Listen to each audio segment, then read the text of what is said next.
Justin, gusto pala makausap ng mami mo. I'm sorry, Justine. Aalis na ako. Wait. Ang susunod na programa ay rated PG.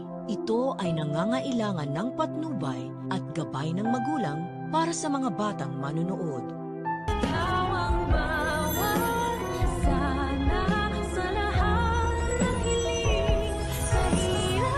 Nandyan pa si Sir Pepe.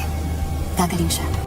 Talaga nga namang hindi magpapatalo itong si Harry kay Doc Lindon at magbibigay din ng regalo dito sa kanyang sinisinta / kapatid na si Annalyn. Hindi nga lang natin alam kung matatalbugan niya ang binigay ni Doc Lindon kay Annalyn na kwintas na hugis heart. Pero teka nga lang masyado naman yata ang delay magbigay ng Christmas gift ang mga batang to. Samantalang bagong taon na at naghahanda na nga ang lahat sa piyesta at prosesyon ng Nazarenong itim. Huwag niyo sabihin sa Valentine's Day niya isa-celebrate ang bagong taon na ay naku naman direct masyado na yata ang delay. At napansin ko lang itong message ni Harry kay Annalyn parang kinuha pa sa kanta ng South Border. There's always a rainbow after the rainbow naman. Ay naku naman mga writers, mag-isip naman kayo ng bagong script. Pero gayon pa man ay mapapangiti pa rin ni Harry si Annalyn na nakasuot niya pang Santa Claus na costume dahil kakatapos nga lang ng performance nila ni Justin. Sa kabilang banda, magtatagpo na naman ang landas ni Robert at Lynette dahil pareho nga silang umattend dun sa party ng mga bata.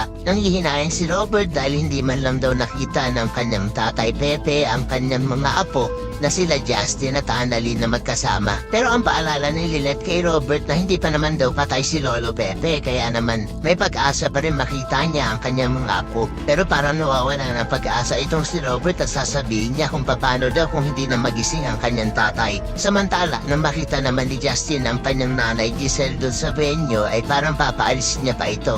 Pero mangingibabaw sa kanya ang kanyang pagkalambot ng puso at parang gusto niya nga din makausap ang kanyang ina. Kaya naman po isa pa rin sa mga nagnanais na sana tuluyan ang magising si Lolo Pepe upang mapirmahan niya na ang kanyang ginawang last will and testament. Ay pakilike ang video na ito and don't forget to subscribe. Thanks for watching and see you on our next episodes. Bye-bye!